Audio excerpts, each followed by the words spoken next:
you know, second show of the year or something.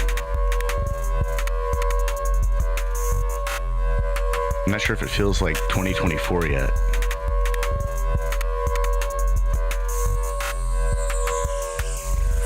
Well, that was random.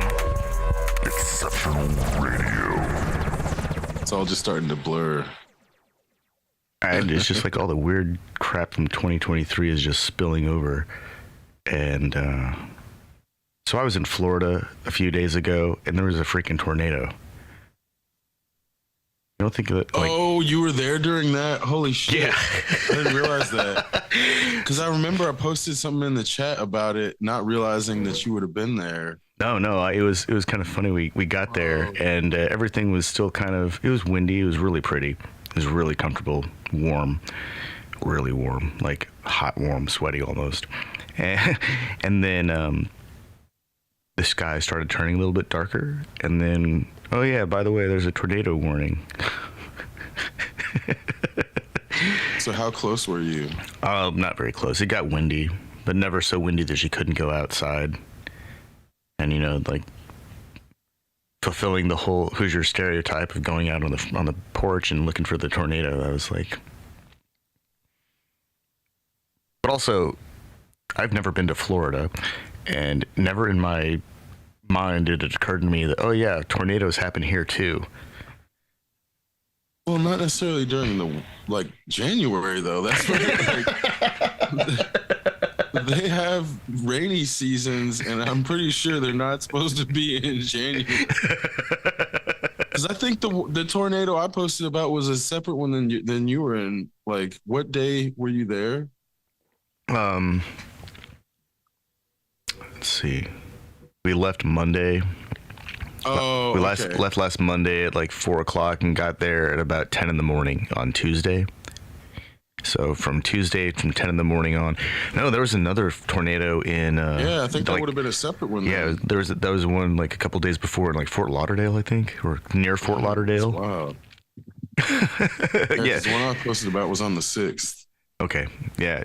Tornadoes in Florida, man. I didn't even it wasn't even on my radar of things that happen because, I mean, obviously it's not tornado season here. So why would I think it'd be tornado season anywhere else? I mean, not anywhere else in the United States. You know, like, I mean, it's not tornado season. Like maybe in Korea. I would imagine it's probably tornado season somewhere on the other side of the planet, but not here. It's not supposed to happen. Well, on that note, we got thunder snow in Detroit where it was like that's not normal in the first place, and it's definitely not normal during January. So I don't. Boom. It's like when you get warm fronts in the middle of winter. This is what happens because. You know, I think the lightning strikes happen within 10 miles of us. I think a couple of them within 5. Wow. I know I heard one. And I'm like, is that fucking thunder? And then at one point I saw like the blue flash of lightning, and you know, when it's snowing and there's like blue lightning, it definitely feels like some X-Files shit. Yeah. In terms of the lighting. Because it's, you know, you just don't see it that often. And it lit everything up, and the white snow intensified it. Oh, that's crazy. That's like some sci-fi alien world type stuff. That's what it felt like. That's where it totally, you know, when they step off a shuttlecraft onto a sound stage, and it's like that blue flash.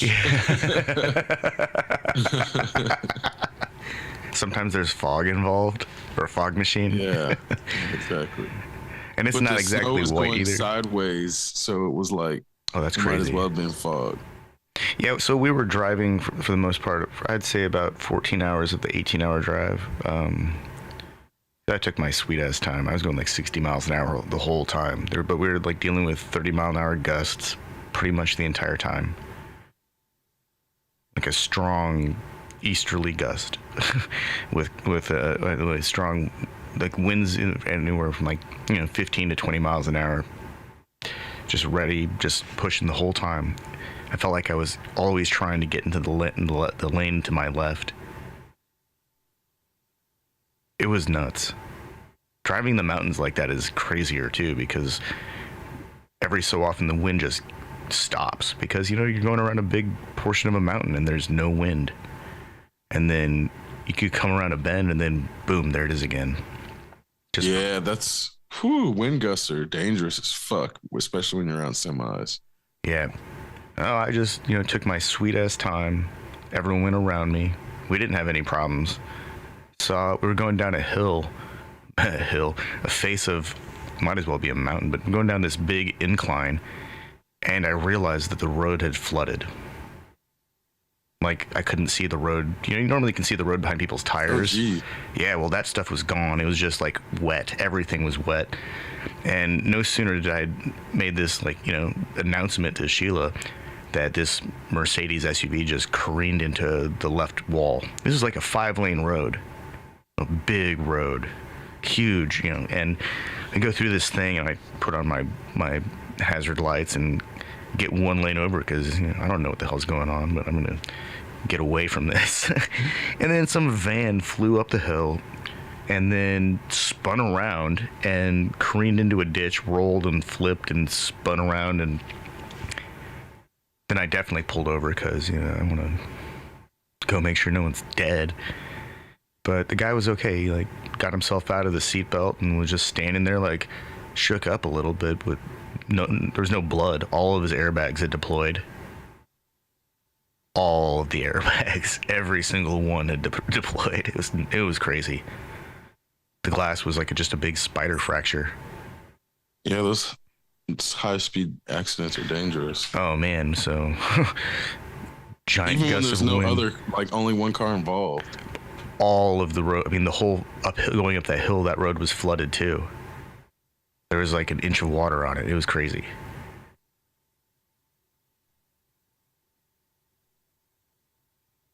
I feel like that's some kind of engineering failure. But I guess there's always a point when no matter how much engineering is put into a road, they can't,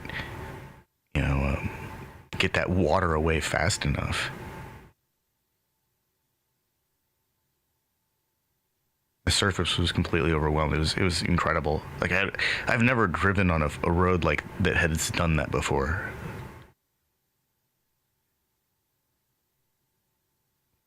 Well, it's do you know what the temperature was? Oh yeah, it was just at the threshold. We were 42 degrees. Yeah, because then it's hard for the ground to absorb any water. So well, it's hard for the tires to mechanically adhere to the road too. They start getting too stiff. Oh yeah, that too. Plus the water and the wind. It was just a really bad combination of factors that I'm just glad that we were far enough behind it and 2 lanes over to the right that we were not in any real, in hindsight, I realized not in any real danger at that moment. But it was pretty scary.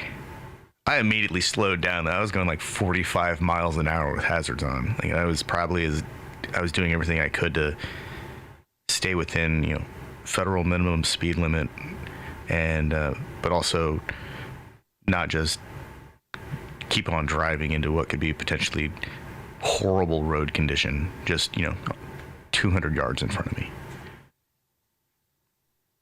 So that was an interesting experience. That was the most eventful portion of the whole drive down to Florida and back experience.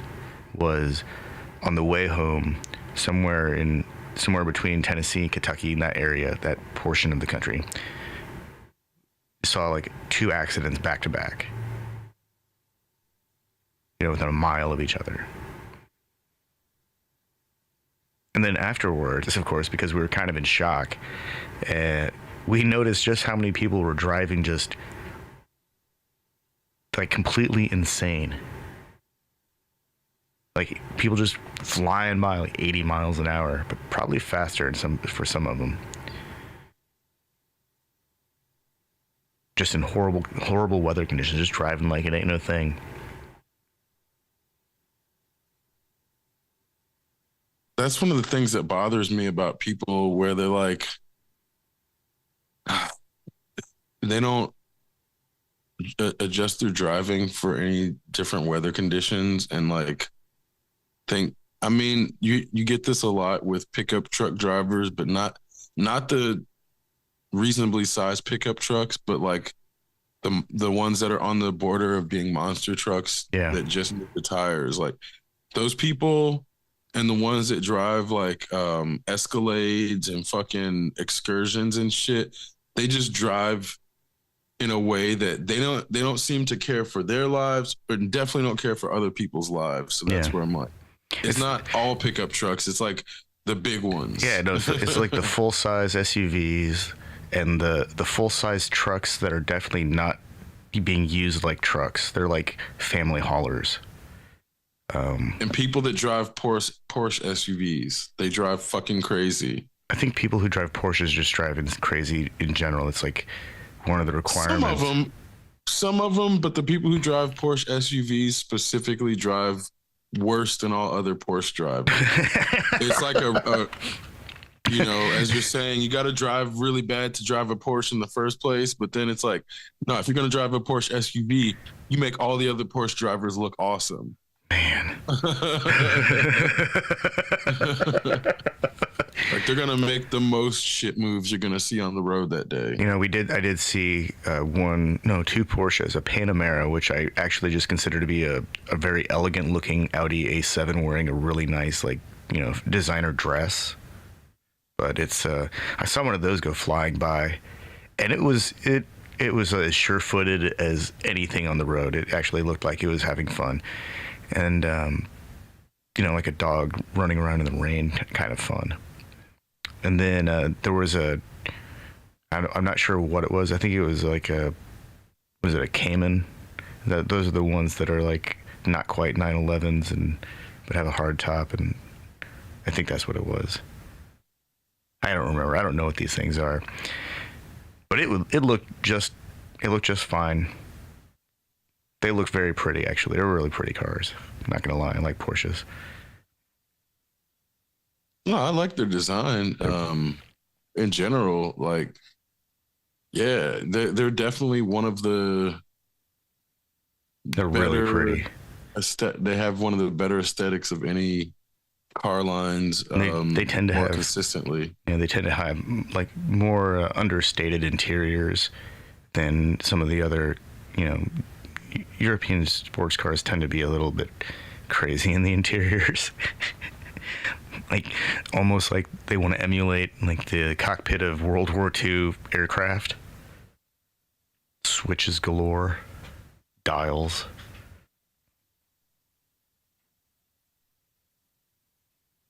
I think that's because a lot of the sports car manufacturers, they don't have to make like consumer vehicles. They're not really tied to consumer vehicle lines at all. Whereas a lot of Porsche stuff, I think that's all deeply ingrained in, you know, the Volkswagen Auto Group at this point. They do a lot of cross-platform, cross-manufactured pollination type stuff. I know that the Porsche SUV started out its life as a Volkswagen SUV, and that same platform is being used by Lamborghini for their. I'm not sure if that thing should be called an SUV. I'm not sure how much utility that thing could possibly have. Like no functional. I think it's like the Ursa or some dumb name. Well, if the video game versions are any indication, then it's really good, but I don't necessarily trust that. So, because on the one hand, yeah, it's like they took the I'm sure it's a badass. I mean, if it's based on the same platform as the Touareg, then it's a bad mamma jamma real deal vehicle. Does anything vehicle, but it has no trunk. Like, where's the utility in a vehicle that has no trunk? It's just a sport vehicle.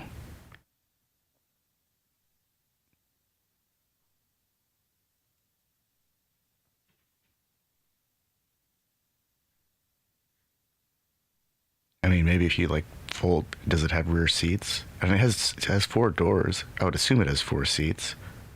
So I'm looking at an off-road video, and it actually, I'm sure it's a bad Mamma Jamma performer. I have no doubt. well, and that's where I'm like, it actually does look like it's performing like the video game, where I'm like, sometimes I figure I guess if they would have taken the time to make an SUV, this thing is performing in snow as if it's just a track.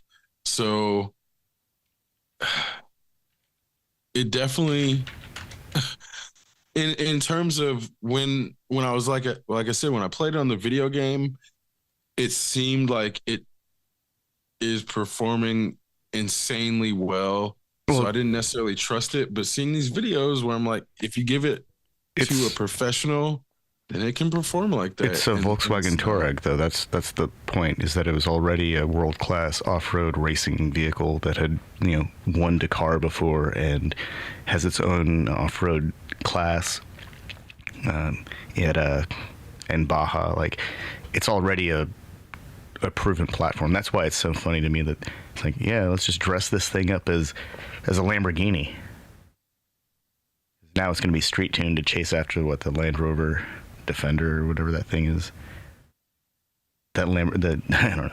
I think there's like a whole class of SUVs that are never meant to pull a boat. They're not actually meant to do any of the things that an SUV was like that the vehicle class emerged to accomplish. They're not pulling trailers. That thing's never pulling a trailer.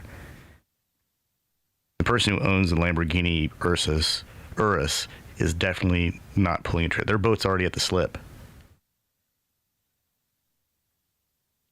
Well, and in that case, it's like I feel like an SUV has always been a car that doesn't get used for anything that it could be used for, because there's other better vehicles. Well, pulling a to boat, do those things. A boat's a good purpose. I mean, but a fucking pickup truck would be better. Well, yeah. Exactly. You know what I'm saying? So, like, what if a person's gonna pull a boat and not trying to be like, oh, I'm gonna put a bunch of stuff in the back, which they could still then put in the cab? A pickup truck's gonna be a better option. It's still gonna get better fuel mileage.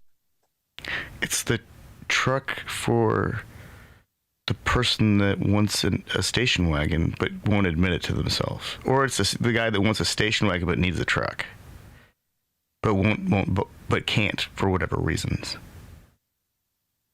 I mean, yeah, which again, that's where the SUV to me has always felt like, holy crap! Now that I think about it, I've had a couple of SUVs, and I've always ended up wanting to have a truck.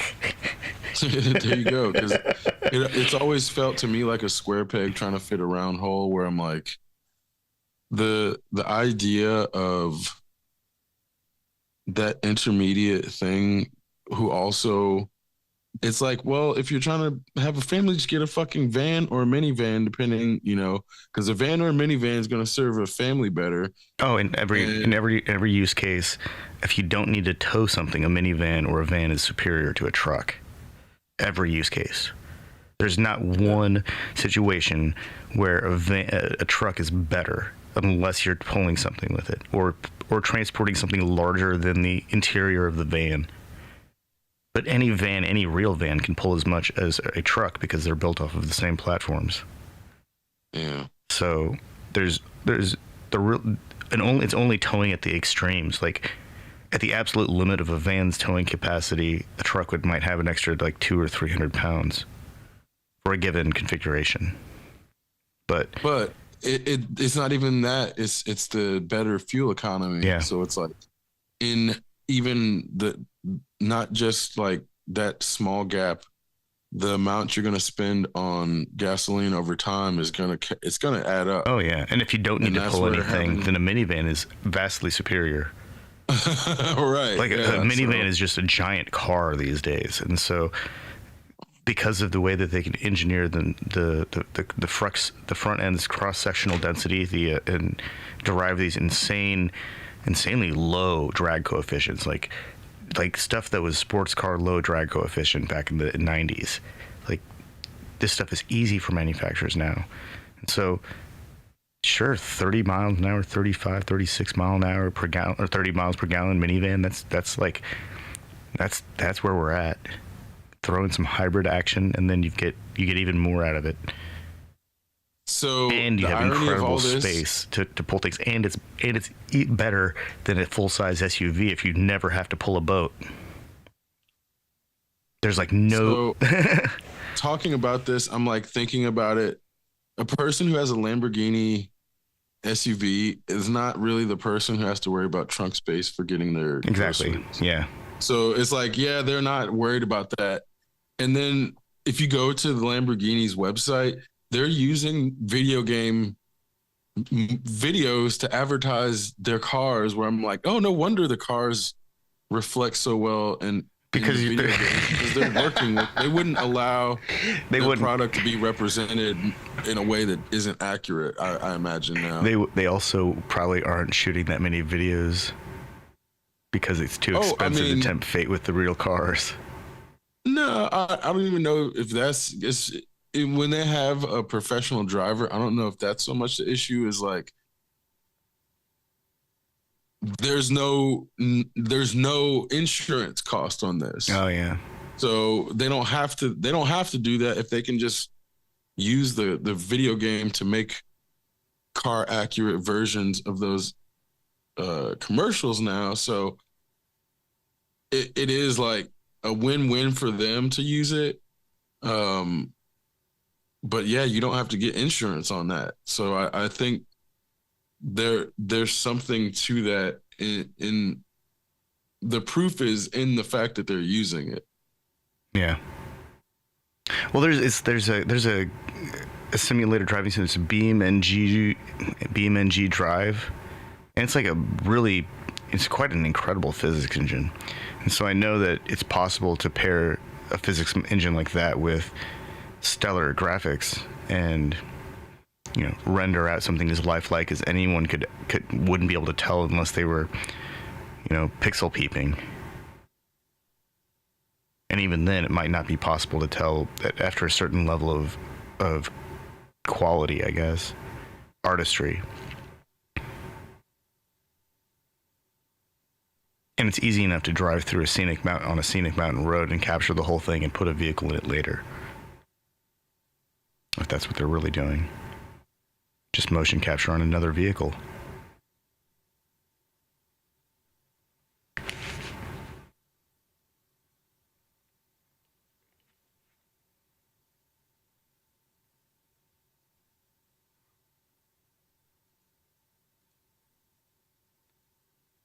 Incidentally, I only saw like 3 Teslas the entire time, and they were getting onto the interstate, and then they would speed ahead, and then I would see them getting off the interstate like within like 3 to 5 miles. The mountains are not Tesla friendly, apparently. Well, apparently they've lost more than $94 billion in market valuation in the first 2 weeks of 2024. So yeah, they're calling it an EV winter.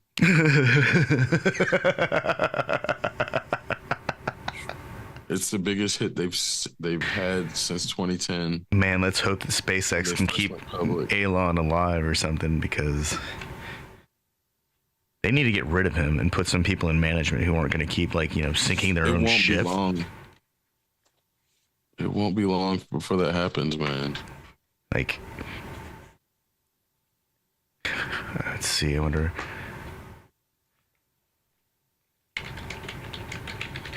You know about the Tucker Car Company?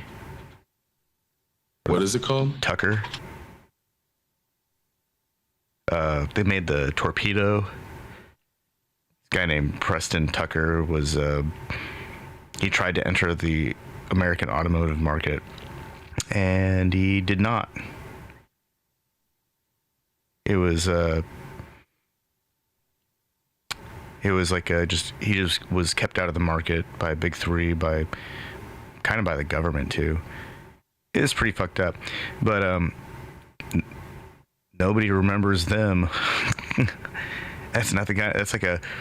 Yeah, That's a very I don't remember specific. him at all. That's a very specific like car history kind of thing. Let's see, there were 51 built, 47 are survive. Let's see what else. What other cool stuff? The 48. I guess they only made them in 1948.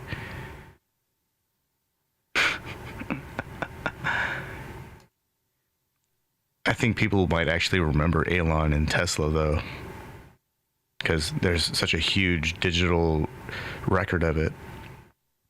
Yeah, they were produced in 1948. For 1 year production, they only made 51 cars.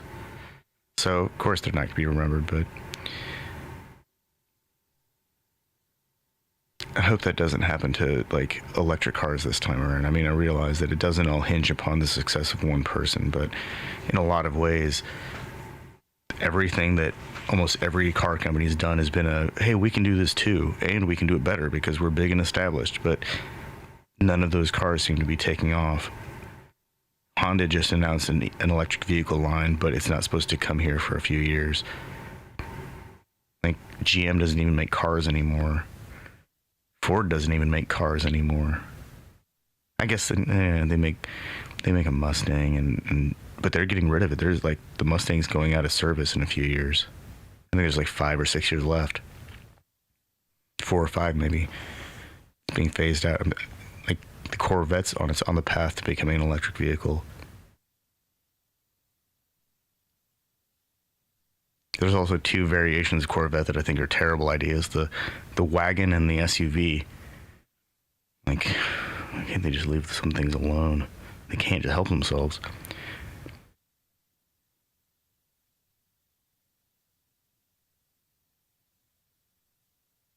Yeah, it seems like since the fuel efficiency scandal, everybody's been trying to shift to electric, but it just hasn't worked the way they planned.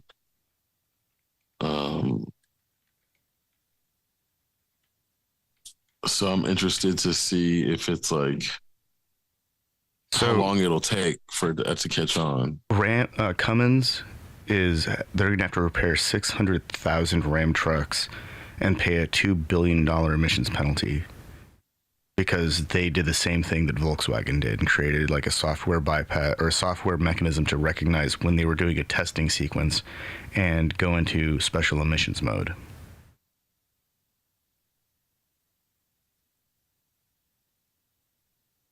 Which is like, why couldn't it just be in special emissions mode the whole fucking time? I don't understand. I know.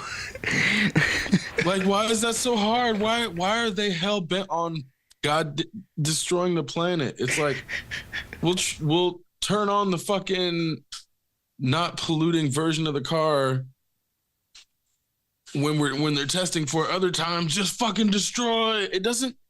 I don't get it. I don't understand why it seems like they'll call it capitalism, but it's like white Western culture is just hell bent on destroying the planet by any means necessary. And they'll make some money in the process if they can, but it's more about just destroying the planet. I don't get it. I don't fucking get it.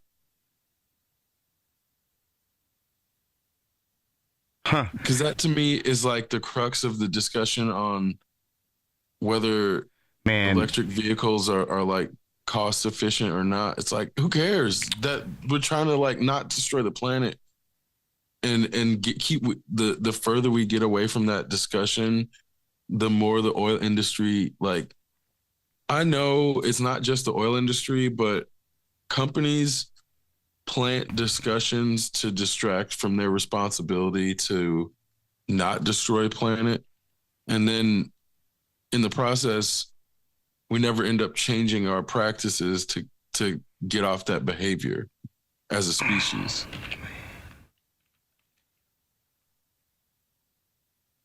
We haven't, and that's where I'm like, we haven't been dependent on petrol long enough to have this as an excuse. It was natural gas before the electrical grid was in place. So like, not to say that we should go to natural gas, but that would be slightly better than what we have now. Um, with the coal and all that shit. But So the Mazda's idea the that only we can't, company that hasn't been embroiled in a diesel emissions scandal. Like mainstream, like in America, sold in America, high enough volume that it's like could even make the news kind of thing. They're not even. well, it's technically owned by Ford. I don't know No, if this- they're part of the Toyota group with Subaru now. Oh, okay, yeah. Yeah, they got out of that Ford deal in like 2008. Oh, damn, it's been a minute. Okay. Ford, both Ford, Chevy, Ram. It looks like they've all had their man. These guys just can't help themselves.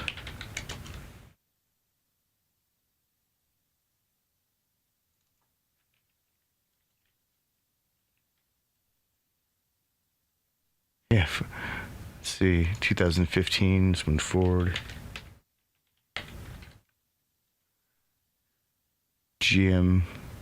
Oh, they've been doing this for decades. It looks like 96, and then 2017, again in 2019, and then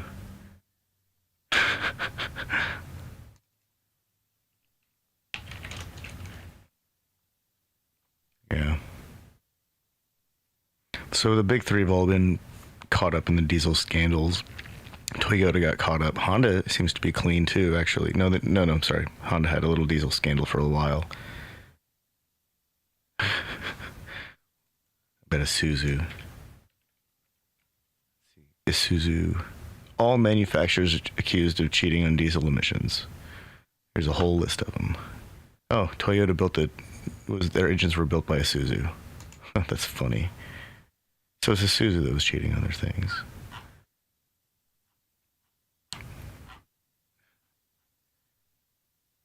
Well, this is just fucking shitty. It looks like it's like every manufacturer of a diesel motor, the people that actually do the manufacturing of them, they're all lying.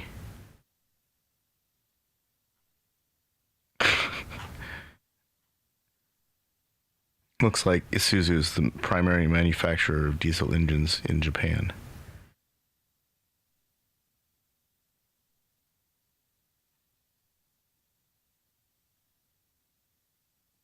Guess that's not a surprise. Yeah. Toyota getting caught up in it resulted in the end of a 12-year diesel collaboration with Isuzu.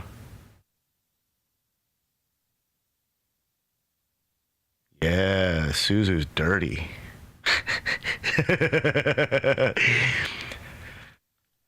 I guess. All diesel's dirty.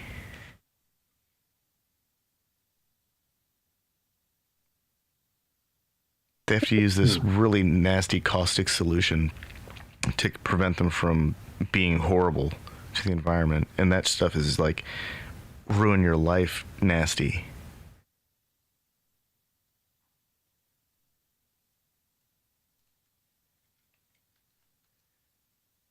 Yeah, I'm like, Diesel exhaust fluid. It's a solution of urea and water. It's injected into the exhaust system of the diesel vehicles to turn NOx gases or harmful emissions into nitrogen and water. like, oof.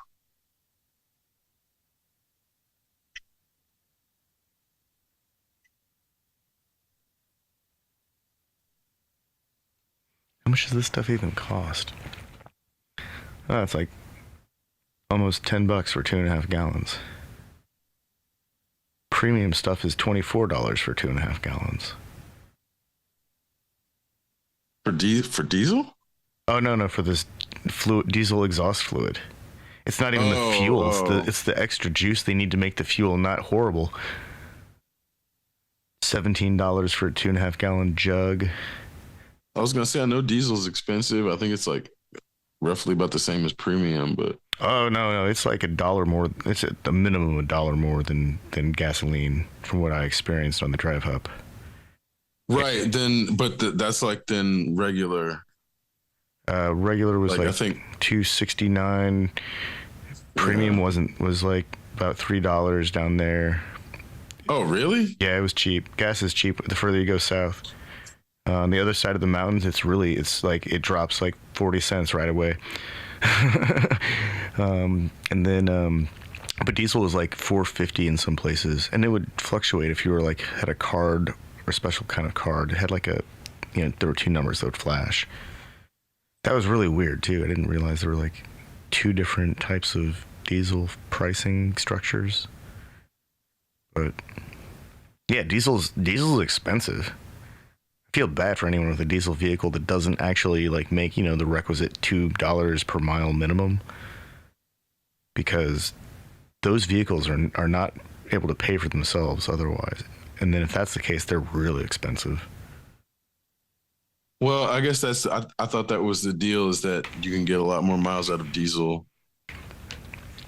theoretically, Yeah. if in a proper scenario. So it's like that's that why scenario only exists when they're army, fully loaded up and they're carrying like a trailer with a bunch of stuff on it. But again, that's where it's like it's stupid to have a diesel powered truck if you're not going to be hauling shit all the time. It's like a bad idea. I mean, but added technically, maintenance I think expense. that's why they try to get them loaded both ways, right? Yeah, exactly. That they generally aren't really traveling without loads. So yeah, because if they're not loaded, they're not making money, and that thing's just eating itself. Yeah. That's there's so many. There were so many trucks just. Obviously taking my sweet time to be safe because I'm traveling with a giant load of vinyl, or just trying to be safe because we're driving through 30-mile-an-hour gusts of wind in the mountains. There are so many freaking trucks on the road, like big trucks, little trucks. There were some cars still. They're all Japanese cars, but for the most part, it was all trucks and SUVs.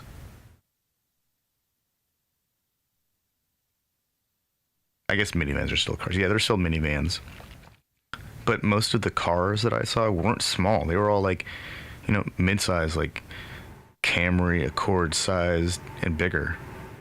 And then there were SUVs. So the small SUVs were like everywhere compared to cars. And then the trucks, of course. yeah, it looks like trucks. Diesel's like 50 cents cheaper on average in Florida than it is in Michigan. Oh yeah.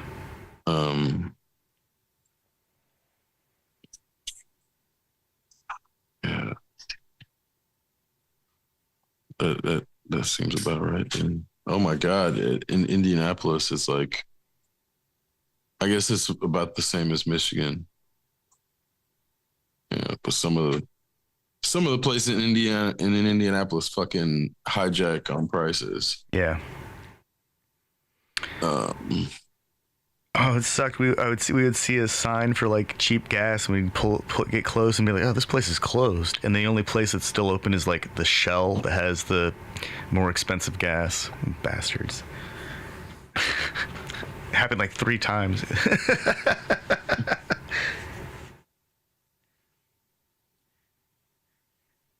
It's like they got it shut down in the operation because they ran out of gas or something. Selling off their cheap gas loaded with ethanol.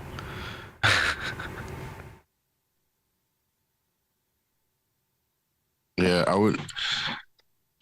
Indianapolis also has a problem with gas stations putting water in their tanks. Well, that sucks. Yeah. Yeah, I don't get gas in Indianapolis if I can help it. Get gas outside of Indianapolis. Mm-hmm. It's worth the extra 30-minute drive round trip. Totally. Yeah. Like, Gas City has way better prices, obviously, in the name. It's not too far out. If you're north. It'll be pretty interesting at some point after, like, internal combustion engines have been phased out. I'm pretty sure that diesel is going to ride it out until the end because it's still going to be used in like commercial shipping, and so there's probably going to be some diesel holdouts for as long as possible. I mean, you would think, but their trips would be shorter with EVs because they don't have to shift gears. Yeah, and it's like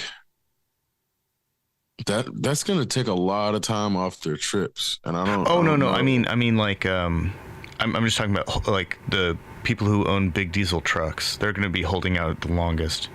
I know, but I'm saying those people aren't good at math, and they don't realize how much time their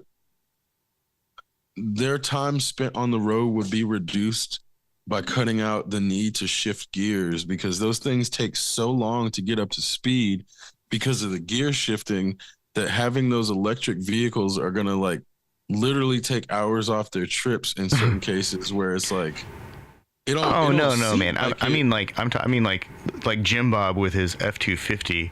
That dude's definitely that's the person that's going to hold out the longest. Not somebody who has a big rig. I was thinking about the big rig. No, those things will be phased out way sooner than Jim Bob even has to consider paying twice as much or 10 times as much for diesel. And that dude's going to totally pay 10 times as much per gallon as they're used to right now. It's definitely going to be like what's Jim Bob going to do when the gas stations aren't allowed to carry it? That's what, to me. Oh yeah, no, they'll work out some. The diesel truck bro network will fill in the gap, and like they'll ship it directly to his door. That shit is gonna last for like a year and a half before it falls apart, because we've seen this shit happen before with like effectively everything that is mass produced, and then people try to produce it on a small scale. They try for about a year and a half, and then shit falls apart. I don't think that they can't sustain it. I think they're gonna end up. They're definitely gonna try. No, I don't think diesel fuel is gonna cease production, because so much of like global shipping, like boats, still relies on diesel fuel. I think that's true. But I think those people are gonna pay anything they can. Getting it to like a farmer in the middle of fucking bumblefuck America, who usually would just have to drive 20 minutes, 20 miles to go to the gas station, getting past customs or whatever border patrol is like put up to prevent diesel smuggling into the United States. Because the amount of diesel you would have to smuggle into the U.S., not on a pipeline, to make it worth it is going to be so high that they're not going to. There's many other things that would be less at risk of like losing your entire haul for such a huge variety of reasons, that nobody would smuggle diesel fuel when they could smuggle cocaine or people first. And the issue is not even about like. Oh, I don't even think it's going to get to the point where that happens. I think all the diesel trucks will fail to run long before they run out of diesel fuel. But I mean, of course, and that's what I'm saying. There's this element of like I don't think that the diesel infrastructure is going to run out before the trucks cease working altogether. I think, but that's going to be the person that like holds out the longest. I think that window is way shorter than one would anticipate, in terms of like, if you look at the vehicles the Russian army had to use, that shit didn't make it damn near to the front lines and broke down before they made it to the front lines. So it's like, those are the situations where, yeah, there's going to be a few guys who can fix their own trucks, but they're going to have depended upon a bunch of mechanics who had access to the parts to fix these vehicles. And then if those pipeline or those shipping lines for those parts are cut off, to make sure that diesel vehicles aren't going to be able to be serviced, it's going to be about a year and a half before all those vehicles aren't functioning exactly what you're talking about. So that's where I'm like, in a way, it's like, yeah, they're going to have the parts sitting around, but once those are used up, they can't get any more. Once the diesel fuel's used up, they can't import anymore. And those types of But diesel fuel is not going to be ceasing production. There are too much of international shipping relies on it. But access to it may cease in America at some point, depending upon, and in Europe potentially, depending upon how they enact climate control policies. Because it's like the European cutoff for fuel, I don't think they're gonna like back down on that. Because Europe is very different than America in terms of capitulating to corporations. So it's like, yeah, there's definitely going to be diesel fuel production in like Russia or like probably China or somewhere, but that doesn't mean it's going to make it through to the United States borders. And that's where I'm like, I'm not saying it's going to happen, but I'm saying it definitely could happen depending upon, like, if there's a breakthrough in lithium efficiency and suddenly they can make EV cars where they don't have to, like, where they don't explode. Well, that too, but because the government's been subsidizing the batteries, if they make a breakthrough where suddenly the batteries don't need as much cost to be switched out and they can be as effective, if not more effective in the power cores than internal combustions, then suddenly that was a great investment. We're just not there yet. So right now, it looks like the government made a terrible investment in EV batteries just because that breakthrough hasn't happened. So as soon as that shit, like as soon as we hit that breakthrough, it's going to seem like this period was fucking idiotic. But I know. At some point, So engineering history is going to look back at this as the dark ages because we were still dealing with chemicals that were, volatile enough to explode. But the ice companies are leveraging the fact that we haven't hit that to make it seem like we're never going to hit that point. You know what I'm saying? It's like just because we haven't hit it doesn't mean we're not going to hit it. Oh yeah, I just don't think that's what they're saying. I don't think that it's going to happen as quickly as we need it to.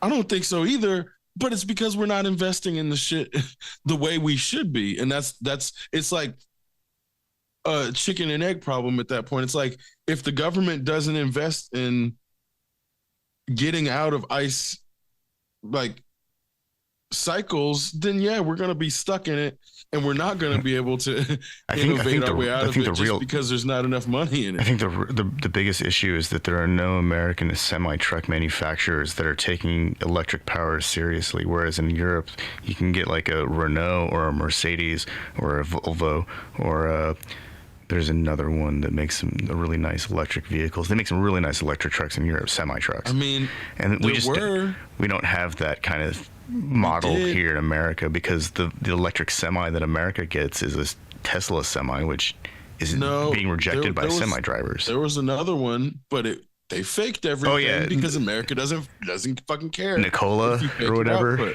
Yeah, so that's why I'm like, no, we had the opposition that we had was fake, and that's the most American shit ever at this point. So I think that's the dilemma is there are no real semi-trucks that are electric that can actually meet the demand of the semi-truck drivers. It's Tesla trying to tell them what they want, and so they're not going to put up with that. That's an entire class of drivers that does what they want on their own. They put the seat in the fucking middle of the goddamn cockpit when nobody's been driving like that for the last fucking ever of ever vehicles on the road. Nobody's been driving like that unless you have a goddamn McLaren or some shit, which like what 0.1% of all people have. So it's like, yeah, the McLaren driver is gonna be able to get in that Tesla semi. Well, that's what I mean. Is like that's just that was a bold move to try and tell a bunch of people who like are decidedly all about doing what they want to do and not allowing other people to tell them or inform them of their own decisions. Like seriously, that was one of the dumbest things that I think they could have done.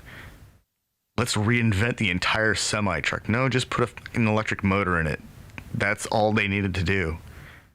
If they could have worked with like Peterbilt or Kenworth or any of the American semi-truck manufacturers said, hey, let's develop a power plant to transplant, to retrofit into an existing truck.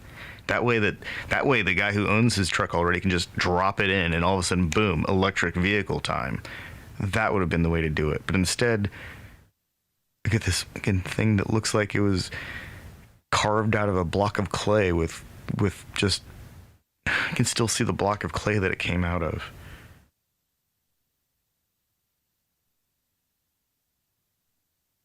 That's the worst part. I think it doesn't look like a truck. It looks like a wedge. It looks like a bookend. If you enlarged it, like, you know, on an order of magnitude, and it looks like a giant building from like a video game from the early 2000s. It's like Tesla vehicles are made for people who don't like aesthetically pleasing things. Which, you know, the funny thing about the very original Tesla Sportster or Roadster is like it was basically just a Lotus. It was designed by a team of engineers in South Africa. It had nothing to do with the American car market. I mean, and it's gotten so far away from that design where if you go look at that vehicle, it's like unrecognizable and it looks cool. It still looks cool. Yeah, it still looks cool to this day, but the other shit that they've been putting out is like, you can tell Elon had a hand in all of this design and nobody was able to say no without getting fired. Like the door handles are so fucking stupid. That's the dumbest shit ever. That's the dumbest. I cannot express how dumb the fucking door handles are. Like, words cannot express. And I'm sure an engineer would be able to break it down, but as a non-engineer person that's a lay person, I'm like, this is fucking stupid. If I'm saying that, I can only imagine the type of disdain actual engineers have for the Tesla designs. Not, you know, whether it's the dashboard, display, seriously, just being a vehicle door needs to be 100% intuitive so that like a person who's never seen this type of vehicle can instinctively get into or out of it. And if that's not possible, then that is a total 100% failure. I don't care how futuristic it looks. I don't care how fancy it is. If it's not intuitive to get in and out, it's a design fail. 100% design fail. Well, and I don't even know if it looks futuristic so much as it looks like what somebody thinks futuristic looks like. Well, yeah, that's kind of what I mean. Well, because there's other vehicles like the Mercedes interiors look futuristic. Yeah. On new vehicles where they don't. There's shit where I think Tron has conditioned all of us, not just me, but has conditioned everybody to think that the future is just like lights on everything, which in a way it kind of is. the capacity to have LED strips on everything. Yeah, that's basically the future. Like once you have that, you can put animations on things. You just have to make the lights smaller. So it's like, as long as you can put lights on things, you can basically do anything. You can make holograms, you can make 3D images on that thing. It's just a matter of the right display of the bulbs at that point, or whatever the medium for the light is. So that's where, to me, it's not for without reason that putting light on things is basically what the future looks like. But it's also like the way that you can manipulate light as an object or as a tangible matter, like a lightsaber or in a holodeck. That's what the future is. It's the manipulation of light. So I don't think that it's a coincidence that when you see these more modern interiors, it's just like adding more and more light strips and more modifiable light. But I think effectively, like, that's the convergence of science fiction's understanding of turning the light spectrum into a tool and what that would look like in the context of being able to utilize that versus in capitalism, something having to be monetized. So it's like, oh, you have to be able to utilize these light strips by selling them in as a car interior or some shit before eventually it's really, because if you go look at those light strips, they're not cheap. It's like the cheaper ones aren't going to last long, but the ones where you want them to either go in your car or in your home, it's not cheap at this point. But obviously over time, you're going to see more and more people with light strips in their house, whereas 20 years ago, only Bill Gates could have light strips, or like somebody on his level could have smart lights that he was basically hoarding the not hoarding the technology. It was only accessible to him. It was only accessible to him because they weren't putting the proper investment into that technology to make it accessible to everyone for whatever reason. Whether because it's not really that useful, except for the fact that I don't know. if people can modify their light, they can have a much better life experience. But capitalism isn't actually worried about people's life experience. And I think people have to learn that.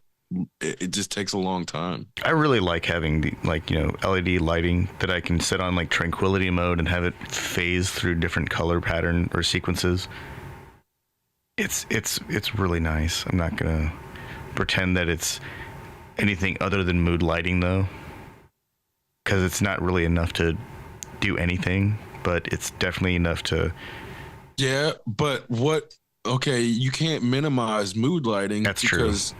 What is a person without the capacity to change their light to modify their mood? That's pretty powerful. Exactly. And that's exactly why, on the one hand, it seems like this innocuous thing, but on the other hand, quality of life improvements are not made important enough because, again, capitalism doesn't care about improving your quality of life. It just cares about taking your money. And in the process of taking your money, whatever is being presented is going to make it seem like your life is going to be the pinnacle of your whatever. As soon as you get this thing, your life is going to be the best it's ever been. And it never is, but it doesn't address actually improving a person's quality of life so much as selling them the idea that they just need this thing to be happy without explaining why they're going to be happy. And so to me, there's this element of, we know seasonal affective disorder is real. We know that light manipulation can help prevent seasonal affective disorder. So if people aren't able to access mood lighting just for that specific purpose, then inevitably way more people are going to get seasonal affective disorder than need to, just for the simple fact that they're not getting this tool that exists. So beyond that, mood, if somebody can change their mood by altering the light, everybody else is going to be affected by that, because now we're going to be dealing with fewer people who are in bad moods because they've adjusted their lighting to be in better moods. And now when they go out in public, we're not dealing with the unmood altered version of them. They've adjusted their lights so that they're in their best mood possible. So it's actually improving society by giving everybody the capacity to improve their mood at will. So there's all these cascading effects of capacity to adjust one's light that, especially in terms of knowing that a circadian rhythm is directly tied to light cycles. And that's where nobody can escape it, to the point that even when somebody's in a dark place that doesn't get exposure to the natural lighting, their bodies still go along with the circadian rhythm that they were on with that light cycle. So it's like I cannot express how important altering and adjusting one light for mood is, but that's because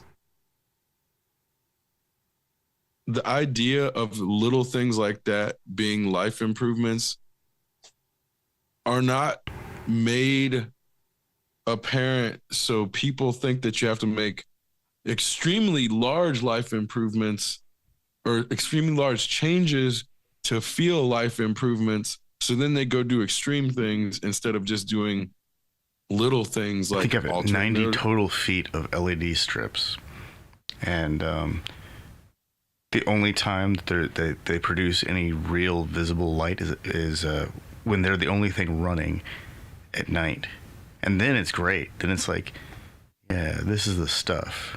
You just set it on cycle and sit there in a chair and listen to music, and it's fantastic. It's better than going to a club and listening to music.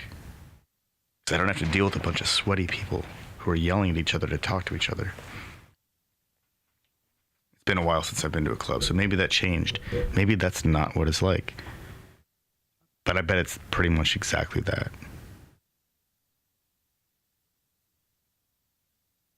Yeah, I'm sure it's no different. I'm pretty sure it's been the same since like the 70s. Just different clothes. The music's a little different, but it's still pretty heavy duty.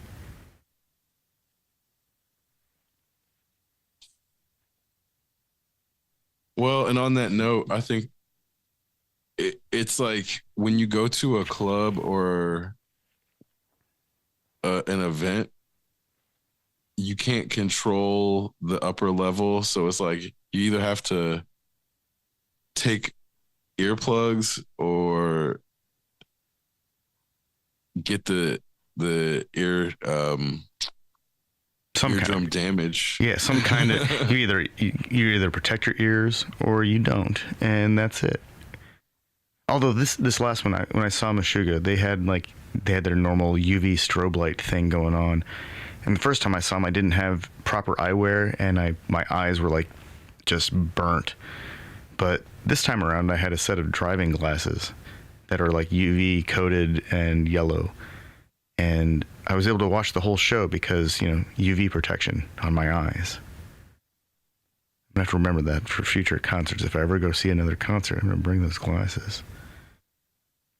It's important to protect the eyes too. Just because we emphasize protecting the ears when listening to loud music doesn't mean our eyes are not susceptible to lasers.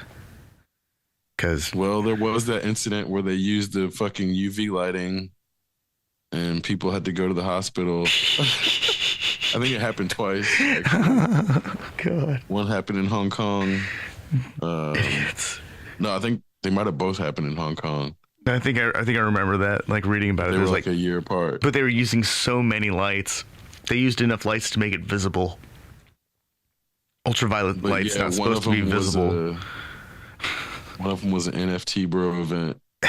That's why it was so funny. Like, a bunch of NFT bros were posting like, "Hey, I had to go to the hospital. Did anybody else have this problem?" I don't know. I can't see anything.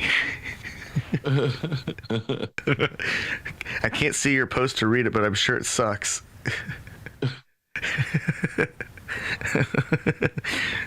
Everyone's like totally becoming masters of the dictation control on their phone. Yeah, I haven't seen any follow-ups on that, but I can't imagine that they're good. Oh man, I bet some people are like, that's not the kind of thing that anyone would expect either. Like, I don't think any of those guys probably went, or any of those people went to that party with like sunglasses thinking, oh yeah, I'm gonna have to wear these all night. And then subsequently, because they didn't wear their sunglasses all night, they have to wear them for the next 2 weeks.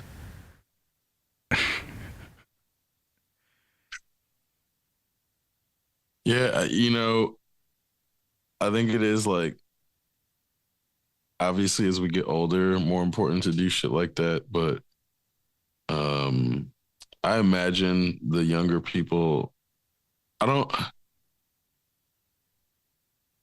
it feels like there's a dichotomy of youth that they're either like not going to this outdoor tightly packed shit, or they're going and not taking any precautions, and it's not like none whatsoever, and they'll like ingest any drug, not wear masks, but it's still that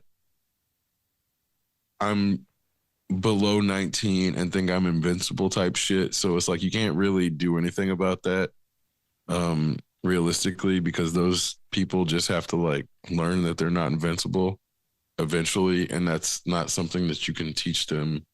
Because we've all been there. Again, it's like people act like they've never been 17 and weren't trying to just like do their own thing and act like, oh yeah, I'm gonna drive 100 miles an hour, drive 110 miles an hour, and fucking. So in 2021, there's a spike in syphilis cases that apparently went up 32% in 1 year in the United States. Gonorrhea went up 5%. Chlamydia went up 4%. So the overall infection rate was 7%.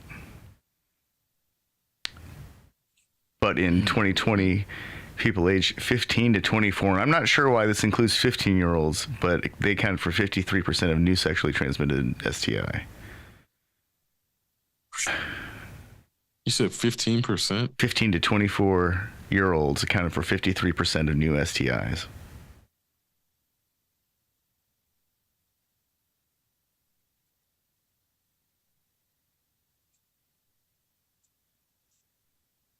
Why are 15-year-olds a part of this sample? Right.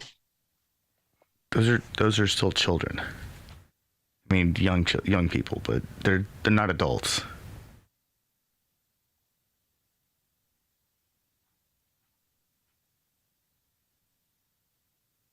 I mean, I guess it depends on. I guess 15 to 24 is adults, but maybe 15 to 24 is what adolescent means nowadays. Youth, CDC estimates that youth ages 15 to 24. Okay, so if the CDC is calling somebody youth, which is adolescents and young adults, 15 to 24, then that's what it means, which is really weird. But 2018 cited STIs have been on the rise. There's a growing epidemic in sexually transmitted infections. Why are they? What the hell? Since 2003, syphilis is up 76%. Gonorrhea is up 67%. That was in 2019.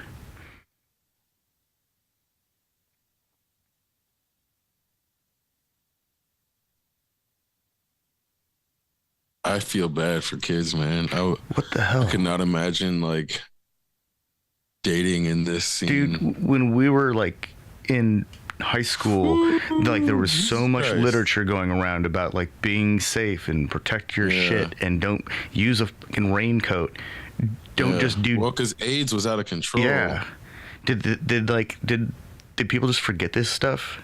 It's only been 20 years since we would have been in that age group. Like it's like, they really forget. It only took 2 decades. It only took a decade and a half. What's wrong with these people? There must be like a heightened sense of invincibility.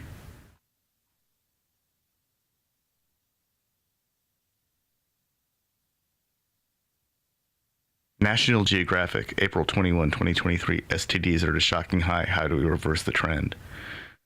National Geographic is reporting on it. It's litmus tests go, that's actually pretty bad.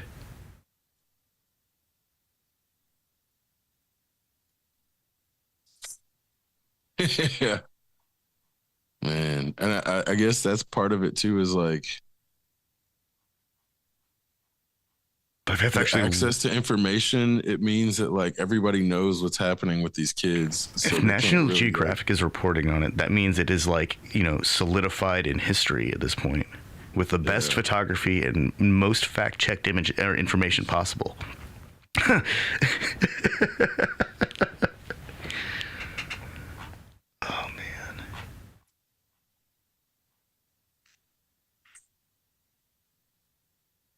Yeah, Yeah, man, that's rough. But I guess that's part of it. Like there is the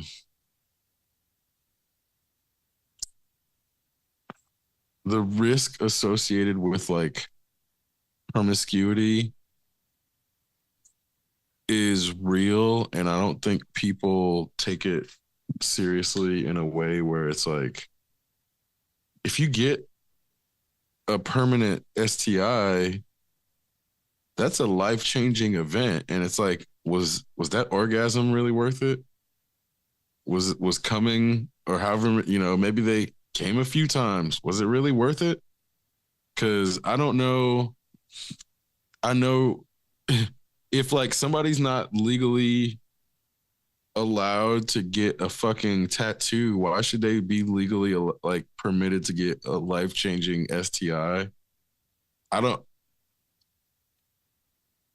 or if they're allowed to get one, why aren't they allowed to get the other? It shit don't make sense to me. So it's like when people don't treat the idea of certain STIs as being like complete life altering events, I think it's not even a failure, not just a failure of the system, but I think a failure of society to treat people's physical existences as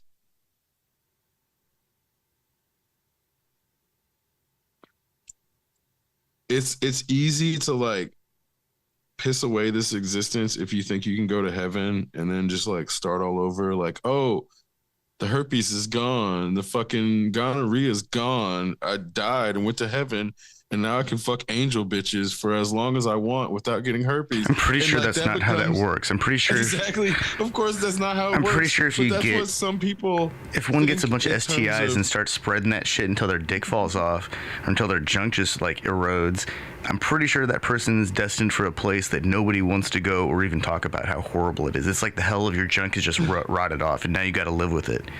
At least, type of person that believes in that is gonna like go blow themselves up to get to that place. Like that's literally those two types of people are like overlapping, which is why you get suicide bombers or you got suicide. It seems like they're all gone. Like I that don't know if person there's any that person's suicide going to go to the bombers hell anymore. of every time they have to pee, they piss all over themselves and have to go Right, change. exactly. They're That's also going to if be in the there's any hell of afterlife. That's where they're actually going. Yeah. But they think they can like go blow themselves up and then get a bunch of fucking quote unquote women without diseases effectively to please them for eternity. And it's like that's no, that's there's so much wrong with that.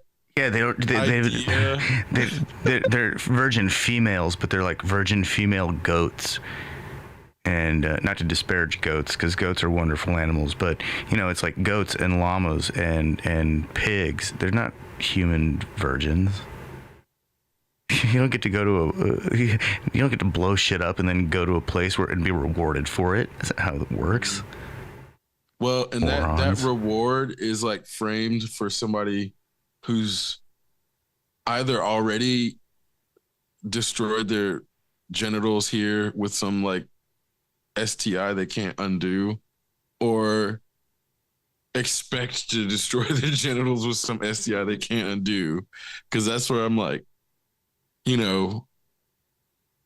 bless Bob Marley. I cannot imagine by the time he died, like what kind of painful bathroom experiences this man must have had on the daily, or multiple times daily, where it's like, that shit was burning at least when he was pissing, if not just like completely falling off, where I'm like, unless God or whatever, Jah, whatever, blessed him and didn't, I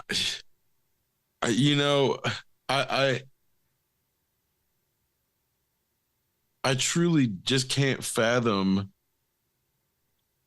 the disconnect between the potential implications of all of that debauchery. And it's not even that it's bad so much as proportionally, it's just impossible not to come away with some shit where you're gonna have some Bernie time, and I don't mean Sanders. Like it's gonna hit if just by sheer numbers. If you keep playing that fucking roulette table, you're gonna lose eventually, and it's not even about trying to scare people or anything like that. It's like, I don't care what people do with their shit. I just don't understand. I'm saying I don't get the impetus to be that flippant with one's own genitals in a way where potentially the end result is not, you're not going to be able to do that at all. And it may be like all of the pleasure that one gets from all those experiences is negated by then the pain that you have to carry from the fucking STI. Like, is it worth it to like come really hard and feel good for like 15 seconds or whatever if you're gonna have to piss for like 30 seconds and it burns? Like for the rest of your life? Doesn't, I mean, even those just 15 to 30, it doesn't add up. Like, I'm like, that math is not good math. If somebody's willing to burn for 15 seconds to feel good for 8, or even like burn for 2 seconds to feel good for 30, it's not good. It's not a good way to go about pleasure.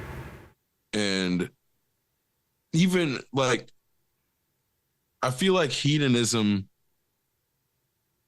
or hedonists would be like, whoa, you need to slow down there, buddy. This is dangerous. You know, I think there's, you can only practice hedonism as long as you're alive and functioning. So there's a level of preventative care that goes along with actually being able to be a hedonist that I think, like, if you're going to be a nudist, you can't go frying food and let some oil pop and hit your fucking genitals and suddenly you can't use your genitals anymore. So like, yeah, people may be nudists or hedonists, but they're going to protect their capacity to be hedonists. And if that includes not having so much sex that your STI makes your shit not work anymore, like, or makes it hurt so bad, that's like, I think what a real hedonist would probably do. I may be wrong. I don't know. But I'm assuming that hedonism doesn't just mean blind allegiance to pleasure. Like, there has to be some self-preservation involved. Yeah, what kind of pleasure can be derived from driving one's body into the ground? That's not exactly. That's like a weird adjacent to nihilism version of like sadomasochism. Self-harm. Not to say that people don't destroy mental, their bodies, but that's like a mental illness thing, like willfully destroying one's genitals in pursuit of pleasure. That's like a total mental illness thing. And if it's not, it probably should be.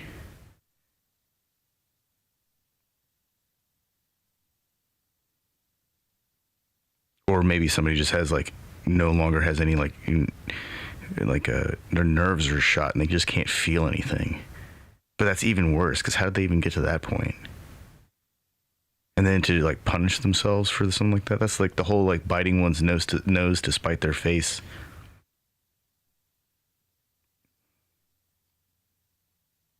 I'm pretty sure that all falls under some form of mental illness. Oh, definitely. I mean, sex addiction is a mental illness. So the person who's going out there and fucking strangers in the bathroom at the bar or the club, they're already mentally ill. Because they got to go do some crazy shit. It's an addiction is because it's like impeding their capacity to live a quality life. And it's like, for one reason or another, it's not always the same. But that's why it has become an addiction for them at that point. And I think that's a great example of like, there is a point with what is meant to be a pleasurable thing. Obviously, with drugs, it's super obvious, but like with sex or some shit like that, it's not really that obvious when it's crossed into a point where it's making someone's life worse.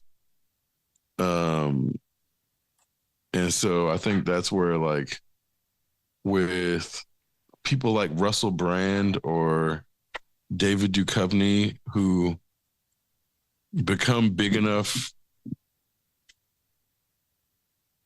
celebrities that they can get access to the outlets for that type of sexual addiction that actually makes it a problem. Like, a sex addict isn't a problem if they can't get laid. Like, I mean, you know, if unless they can't get laid, sex with other people. And I mean, in terms of if it's like autoerotic sex that is like their problem, obviously they can do that without other people. But that's where I'm like, inevitably, sex addiction is, I'm not going to say more often with other people, but I think the type we're talking about is like involving other people, and like, because you can't really get an STI from yourself. Like, I don't know if that's something that I'm sure I'm sure we could come up with a really messed up way that somebody could like extract some bacteria from their body and apply it to their genitals and end up with a really nasty infection. Okay, that's not true. Yes. Okay. I'm not going to go into details. Yeah, no, I'm going to stop right where I stopped, because I'm pretty sure that there's a way for this to work. And retract that. Yes, that. So that can happen, but that person is. They're also playing with fire. Something else that starts with an F. Yeah. They're probably in a mental state where that's probably the least of their problems at that point. Yeah. So. So that person has other things to worry about. So it's like, the person who's a sex addict involving other people, and then can end up getting diseases that are like STIs that you get from other people. I think that's, again, it's like, that's not really a problem unless you can go out and actually have sex with these people. Because then it's like, you hear these stories about people who actively infect others with AIDS, or they may not infect them, but they have AIDS and then go out and have unprotected sex. And it's like, well, the only reason that person can do that is because they can get to a point where they can have sex with a person, and there's all kinds of scenarios and where it can go from protected to unprotected without either person like doing it intentionally. So that's not, but when they do it intentionally, that's like a whole different thing. So I think it's like, when people actively use sex to get their diseases in a place where they're potentially infecting other people, it's like, it seems like it should, I don't know, it may be a mental illness that has a specific name, but that definitely seems like it should be a very specific mental illness where I'm like, oh, this person is sick. This person, like, I'm not saying they can't control it, but that seems like something that like a normal, or no, I won't say normal, a person without some mental disability would, or something very wrong with their faculties would do. So if I'm looking at this chart right, and this is from CDC, Florida and Indiana have similar percentages for similar rates for STI infection, and the rate of STI infection in Multnomah County, which I believe is in Oregon, is just a little bit higher than that, and the STI rate is in Philadelphia is just a little bit higher than that, and it's almost the same as the entire rate for Utah. So one county, Utah, yeah, fucking Mormon state, right? It's like religion is failing people's junk. All those places have religion problems. Oh yeah, yeah. But a county that has a higher rate than the entire state of Indiana, or a city that has a higher rate than that, and then there's Utah, which is the same as the rate for Philadelphia. That's just so messed up. That there's a city that has their infection rate is the same as an entire state.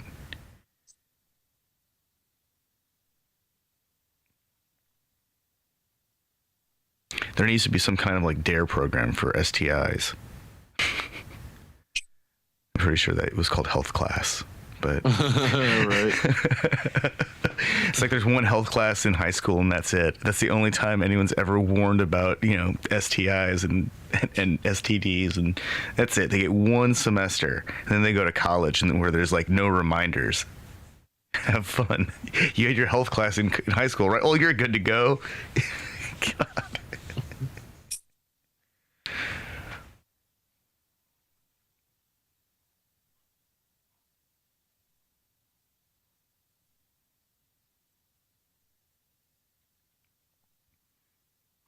I wonder how many people have kids from like one night stands.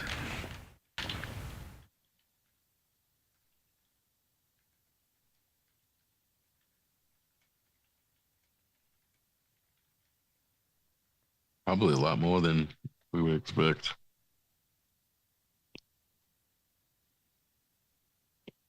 Well, yeah, you never know, man. So 5% of reproductive age women have an unintended pregnancy each year in the United States.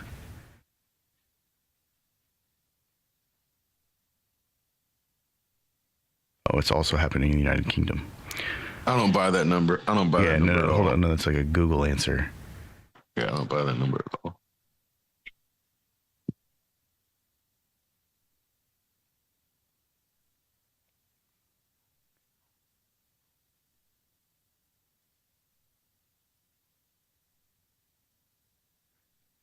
That was in 2011.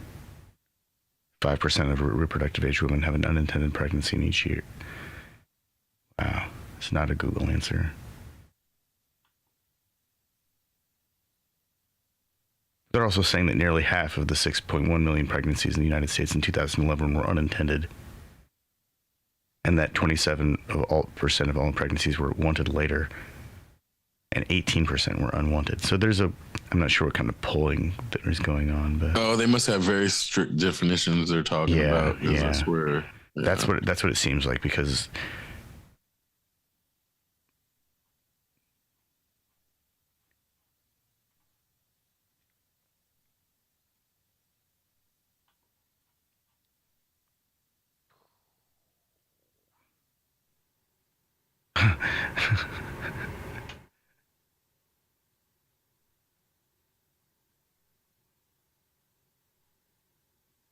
it looks like one night stands are not recorded. It's like it's not on the list of. Oh, here we go. Here's some one night stand statistics and trends. See how accurate these might be. Well, because who wants to admit to it too? Yeah. Call it a walk of shame for a reason.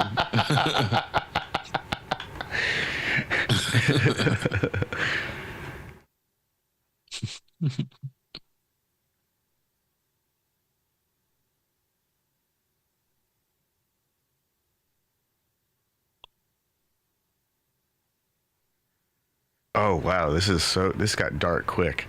So I googled percentage of pregnancies from one night stands, and everything was like kind of like pretending to be backed by science. And now the results are looking like, why you're far more likely to get pregnant from a one night stand. Pregnant after a one night stand. Who gets abortions in America? Statistics about one night stands.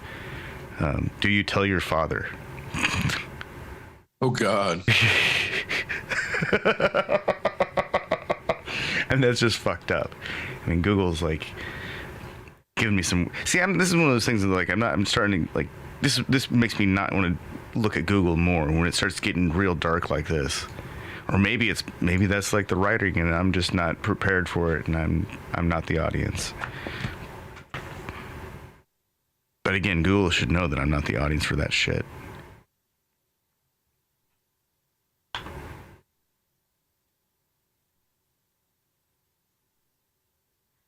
I don't know about you, but Google and YouTube have been not working as well in the last 3 weeks. Yeah, YouTube has just been showing me the same stuff. Like, the most interesting thing I've seen in the last month has been a comparison of some version of Ubuntu running on Raspberry Pi 5 versus a Intel N100 platform.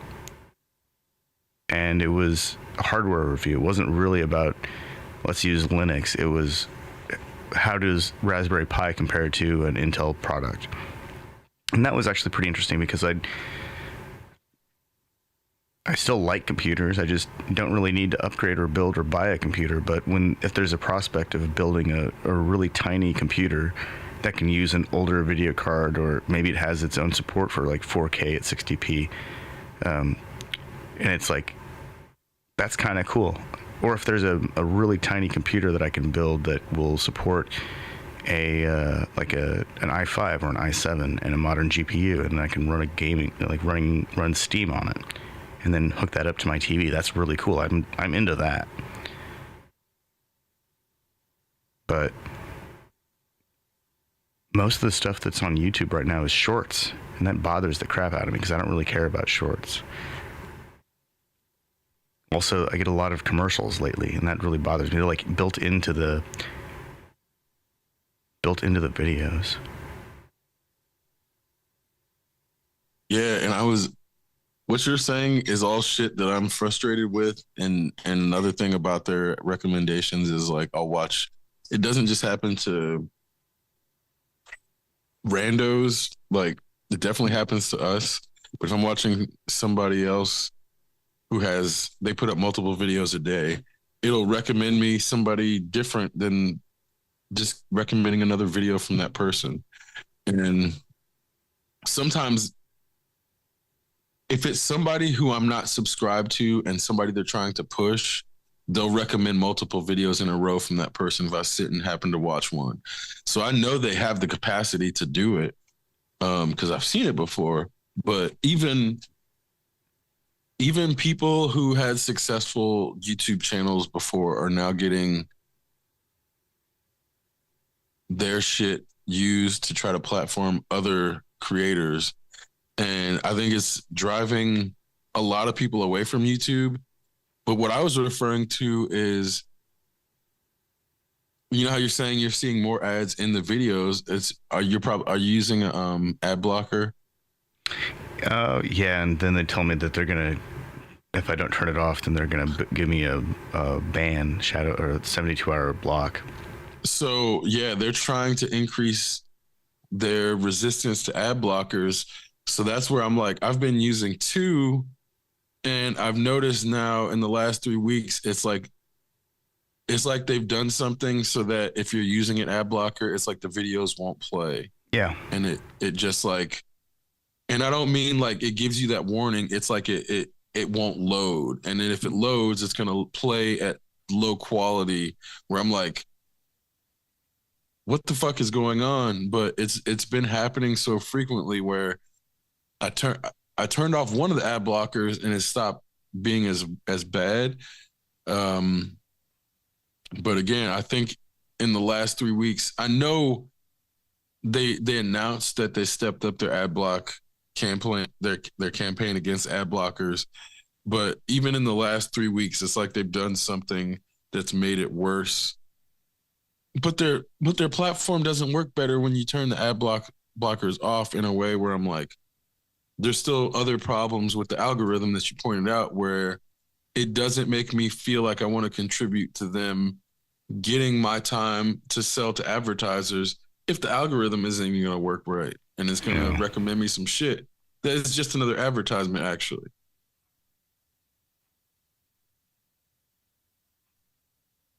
It's really frustrating. And that's where I just fear the other platforms like Rumble are just going to be filled with so much racism.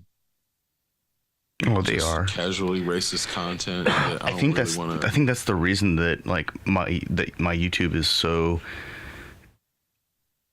uninspired, is that I actively tell it I don't want to watch this channel. I'm not interested in this, and so it's fine-tuned me into this place where it's like it can't really give me much unless I've subscribed to something or liked it a lot already, which I don't do a lot of anymore.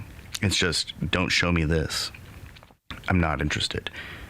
And as soon as I get a hint of like, I don't want my informative videos to be political. As soon as I get a hint of political anything, I just stop following that, or I say I'm not interested, or I say don't show me this, don't recommend this channel.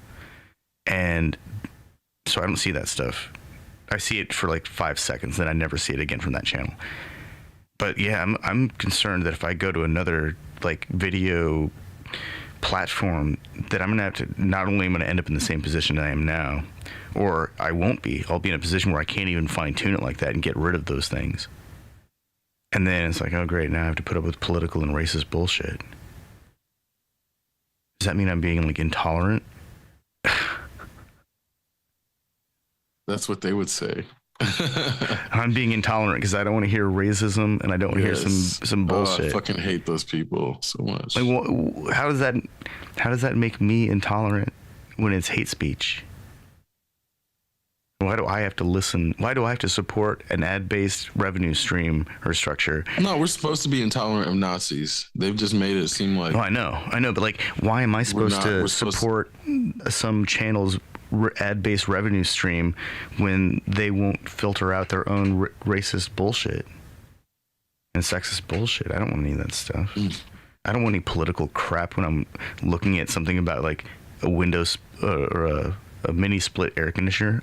There should be no politics involved in air conditioning. It's a machine.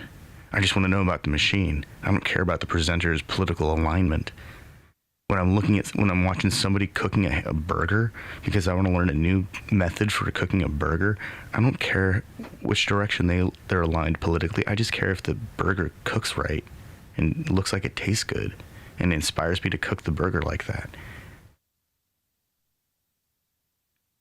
Like, that's one of those things that really, it kind of blows my mind. It's like, at what point is it that a content creator on YouTube who isn't already like very clearly going to talk about politics at some point, like clearly in a niche environment like cooking, or an industry niche where they usually talk about tools or hardware or building things, like at what point do they feel like it's okay to become a political platform when all of their content leading up to that moment is like informative?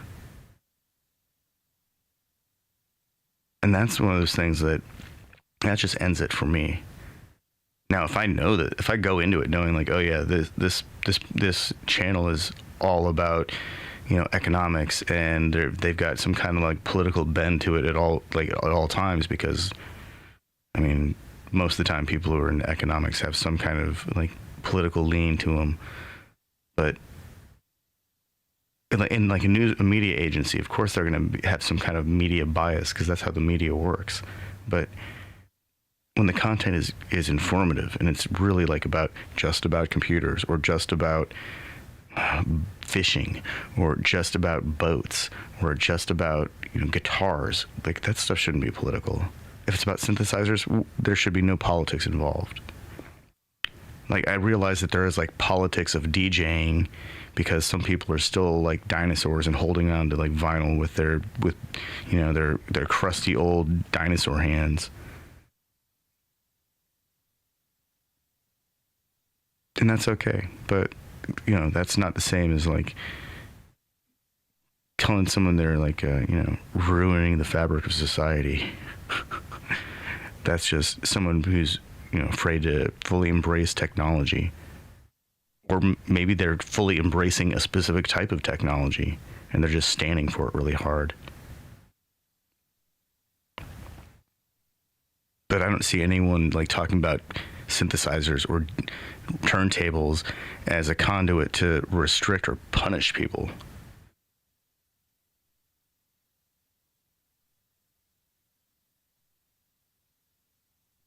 Oh God, imagine if we got punished for our selection of synthesizers. I mean, not directly, but I feel like those things were what they looked for when they were going after raves. Yeah.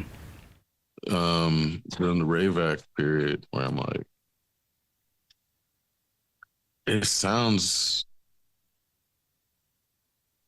fictional, but that's, like, yeah, did the party have laser lights? Did it have turntables? It was probably going to get shut down by cops then.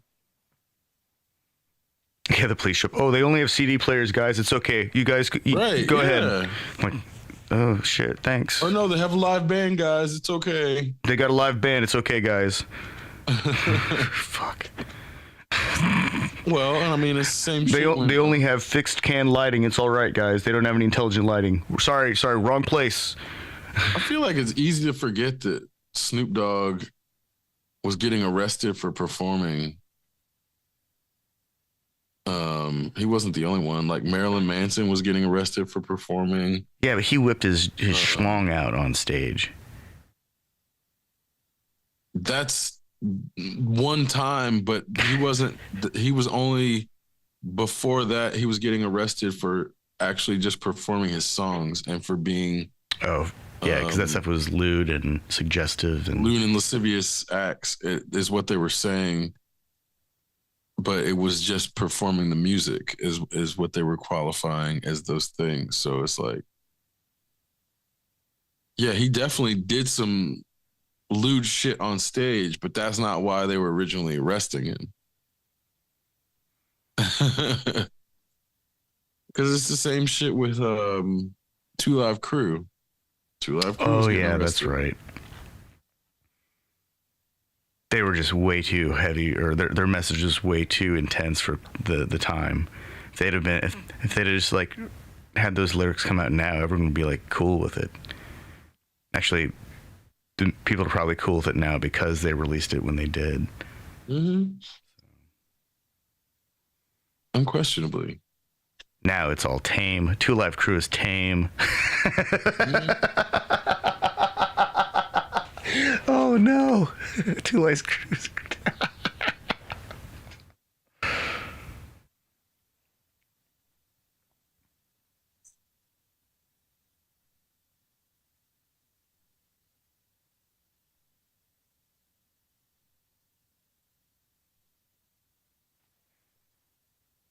Yeah.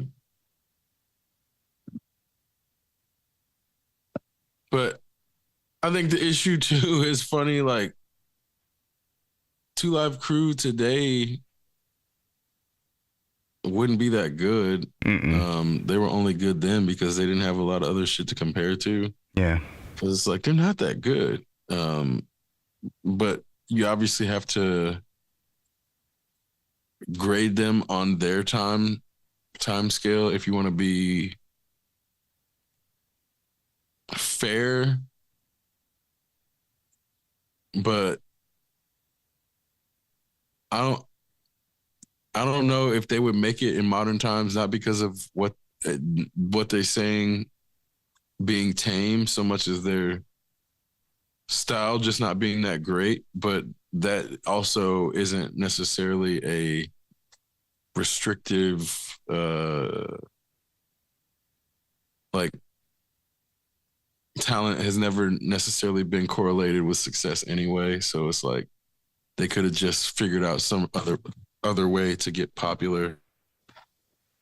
Yeah, they were putting cocaine on the cookies at the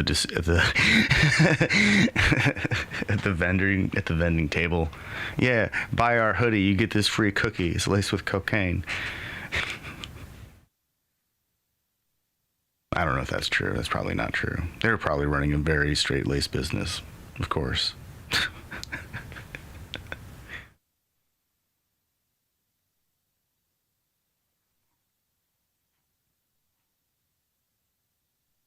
I wonder how many bands just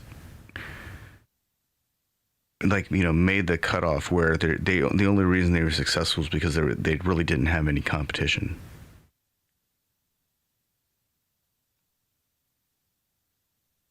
Feel like pretty much everything between industrial era and the 90s is because of that.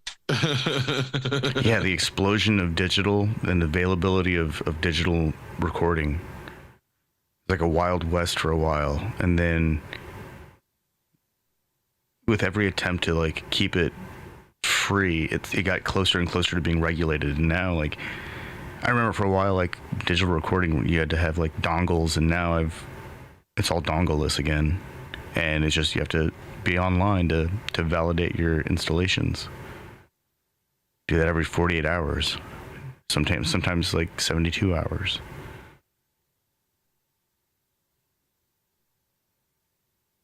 I'm not worried about it because I buy my software, but for the person that like it was used to would come up with some weird workaround so they could use a dongle emulator, that stuff's no longer happening. Because how do you validate a dongle if the validation mechanism on the other end doesn't exist anymore? Set up your own dongle server, your own validation server.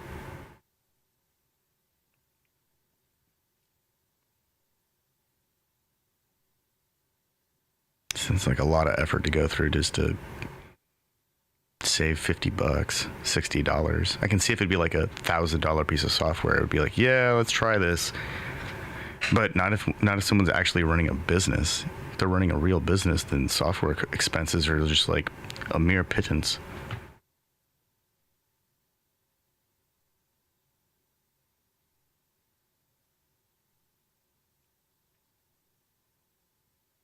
All that being said, I'm like so far detached from any kind of wares at this point. Like I'm not even sure.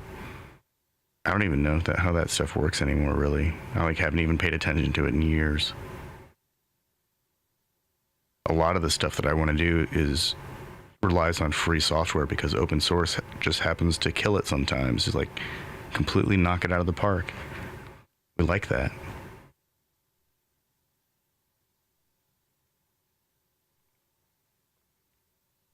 Actually, I think that's like the best feeling right now is that there are so many software titles that do amazing things, and they're all free. And it's not, and you practically don't even need to. The only time you would pay for support is if you're using some piece of hardware that doesn't configure easily, and they actually have to do some kind of special build. That doesn't happen very often because most of these things are running with like some level of class compliance.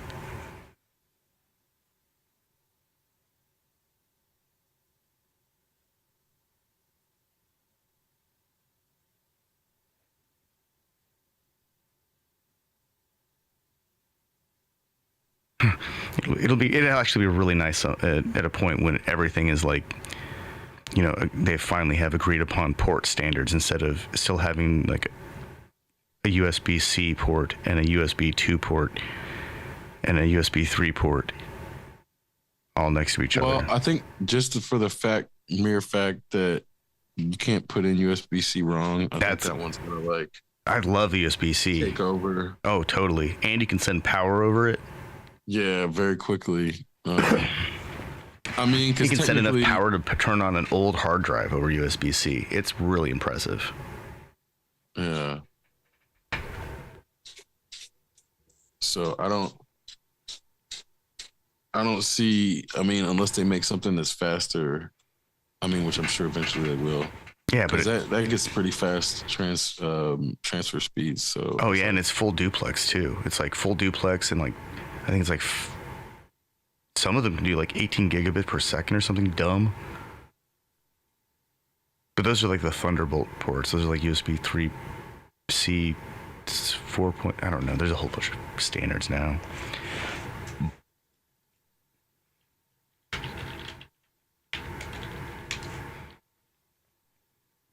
Yeah, up to 20 gigabit per second for a 3.2 on a USB-C port. USB-C is only good for 10 gigabit per second, but USB 3.1 and 2 can go up to 20. Whereas like USB 2 only did 480 megabit per second. I mean, in reality, That's not a lot of slow. this stuff isn't that important unless you're doing video transfer or like. I mean, if you have like a 192 channel board and you were recording a symphony orchestra, Right? Yeah. then you might need that kind of throughput. But no normal human's gonna ever come close to needing that kind of throughput. No, so that's where I feel like the closest a regular person might come is if they have like 4 or 5 kids and they take a lot of videos and accidentally use HD video and they have to like or 4K video.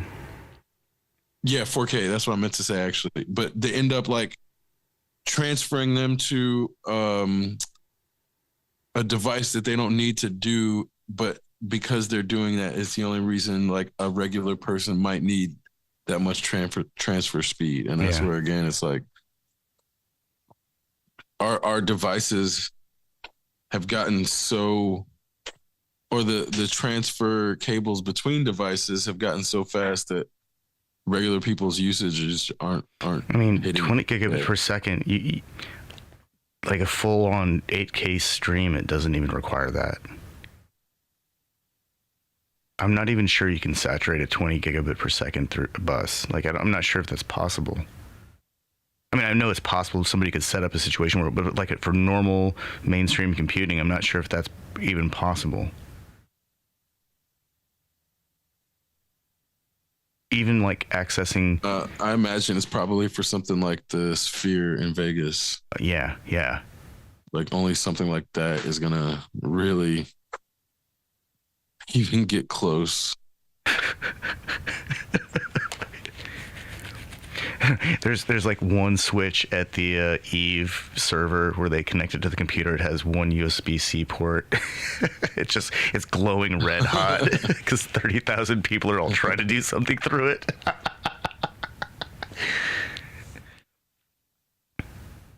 Bless Eve for hosting that many people at once. It's crazy people on one damn server.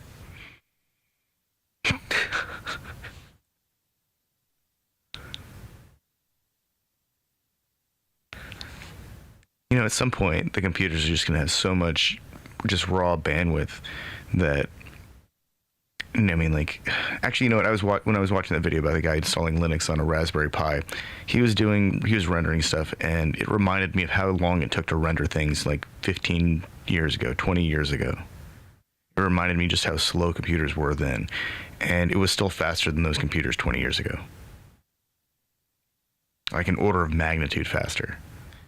And it was still sufficiently fast or sufficiently capable of playing back YouTube at 4K with no drop frames. And he had his little monitor up to show that no drop frames.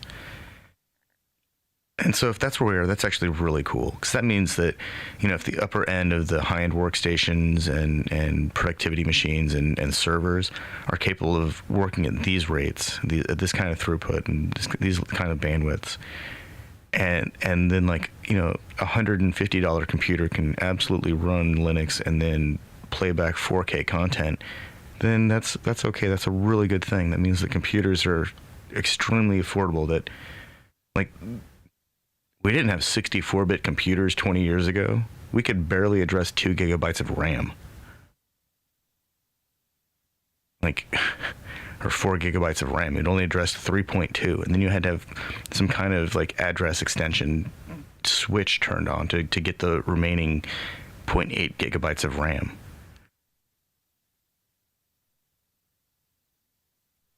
Yeah, computing has come a long way in a very short time.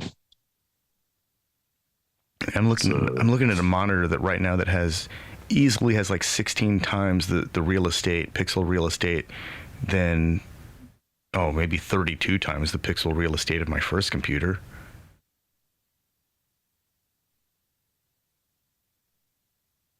When I was a little kid, I never would have imagined that this is what it was going to look like.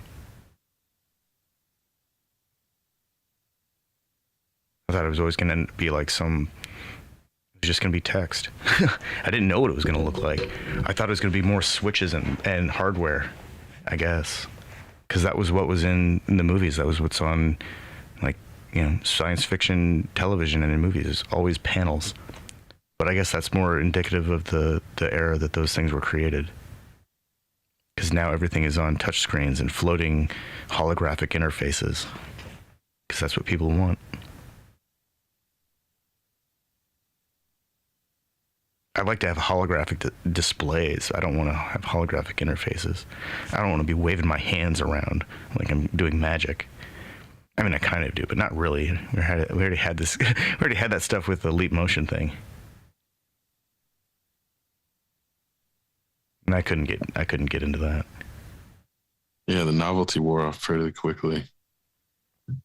It was fun for like 2 months.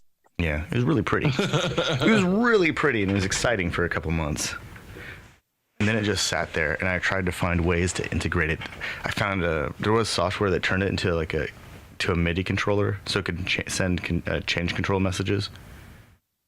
But it didn't work very well. The keyboard's better. Yeah, keyboard's way better. It was like it was too either it wasn't sensitive enough or it was too sensitive, and I couldn't adjust it. Like it was like a logarithmic sensitivity or a linear sensitivity, and I needed it to be a logarithmic sensitivity, and so it was all at the right at the first like inch of interaction with their field, and so I didn't use it because it was too touchy. It was not mature enough just to plug in and get going. Unlike a keyboard. You would have thought this instrument or this layout they've been using for over 300 years is superior to new technology that's just novel. What are the chances? What are the chances? Yeah. That this highly mature, refined as all else interface could somehow be superior to an idea. And actually, it's not that new. Roland has had that D-beam technology for the past at least 20 years. So they're not the first people to put a set of infrared sensors and infrared emitters on something. Oh, definitely not. Definitely not. It just didn't really catch on because even the theremin, it's like that's like ancient 70-year-old instrument, and it's like, yeah, it didn't catch on because it's not that good. It might be older than that by now. Yeah, maybe so. Like that was like the first synthesizer oscillator, or one of them that was widely available. So, theremins are cool. Also really weird. I guess it's a 1928, so it's almost 100. Developed in 1920, patented in 1928, so it's over 100 years old technically. Hell yeah! The official voice of horror movies is over 100 years old. Exceptional Radio.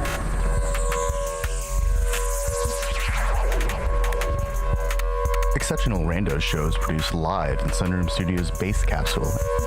Remember to catch our Exceptional Randos live stream on YouTube every Sunday between 2 and 4 p.m. Eastern Standard Time. And if you have a story, idea, or question that you would like to share, we want to hear from you. Thanks for listening. Well, that was random. Exceptional Radio.